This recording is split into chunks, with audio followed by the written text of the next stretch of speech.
મિત્રો આપણે આ ભાઈ ભજીયા બનાવી રહ્યા છે જુઓ ગરમા ગરમ રાધનપુર બસ સ્ટેન્ડની બાજુમાં ફેમસ ભજીયા છે બહુ ટીકડીવાળા મરચાવાળા બટાકાવાળા બધા બનાવે છે જુઓ આ ભજીયા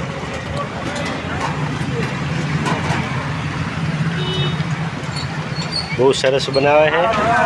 આ સાહેબુ જમી રહ્યા છે કેવા બનાવે ભજીયા ભાઈ મસ્ત બનાવે